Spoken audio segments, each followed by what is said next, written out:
If you're paying for food and drinks at South by, you're doing it wrong. What?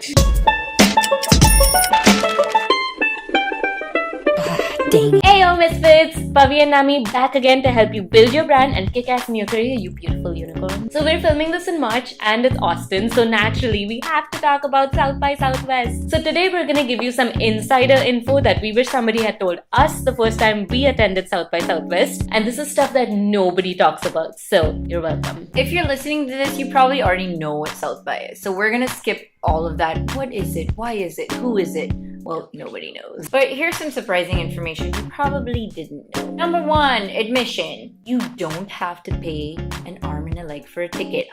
Here's some ways you can get either a free badge, a heavily discounted one, or guess what? No badge at all. So first, the free badge. Depending on what city you're in, you'll start to see about a month or two before South by, you'll start to see these South by Southwest community meetups pop up on Eventbrite. Go to those. So the cool thing about those is you not only get a chance to network, but you get to win a free badge. So stay till the end of the thing, listen to their presentation because they usually ask a trivia question, which is the basis for scoring a free badge. And then there's the discounted ticket. Here are a few ways to score those. 1, if you're a student, you get a heavily discounted ticket.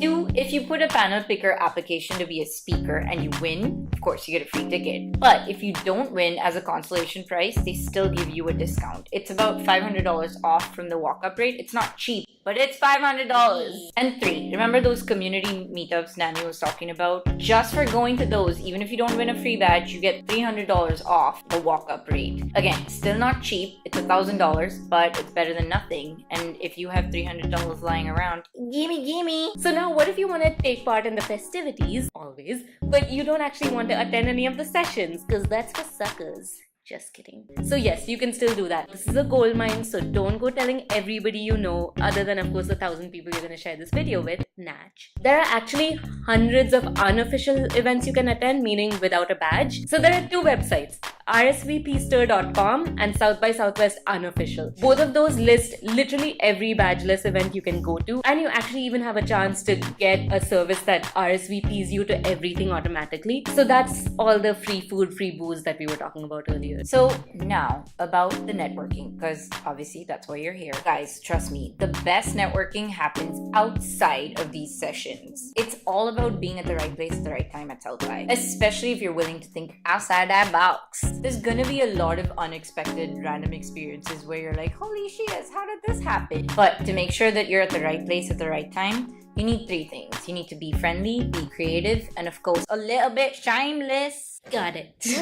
True story. Last year, Pavi was on crutches. I was her seeing eye dog. We really wanted to go network. So we realized that a lot of the best networking happened at hotel lobbies, but people weren't actually, looking up from their phones enough to talk to us. And so we went and got a little piece of paper. We wrote down what's your story on it and we stuck it to Pavi's crutches. It worked like a charm because a lot of people ended up coming and talking to us just because they thought it was really interesting, telling us their personal stories. And we had one of those unexpected experiences where we ended up at somebody's house. They had this dinner party that was impromptu and just fabulous people ended up making friends for life. This sort of stuff only happens at South by. Remember how we told you shouldn't be paying for your food and drinks, but one thing you should be paying for is your own Scooby snacks. Make sure you carry your Cliff Bars and Lara Bars with you because you are going to get hangry. Pro tip, carry extra of those so that you can make friends in lines and hand it over and be this generous person no one expected. It's a great networking tip. Last thing to keep in mind, transportation. The sessions are really spread out. The convention center itself is humongous, so that's a lot of walking. And then there's also sessions that happen in nearby hotels that are at least a few blocks away. Wear comfy shoes. There's also pedicabs and electric scooters, which this is the first year that's happening, so that'll be interesting. A hot mess. Be sure to dodge one if you're not riding one. Ooh, and if you are disabled, because I was last year, there is an access bus. You can contact them by emailing access@southbysouthwest.com. So now it's your turn. Which of these tips were super helpful and stuff you'll be doing on your own? And if you do have pro tips of your own, do let us know in the comments below. Also, don't forget to hit subscribe, because then Nami won't be able to get her dinner, then she'll be a hangry hippo and destroy the world, and that'll be on your conscience. Do it. You can do it, but go back and do it. Alright, we gotta go. Bye.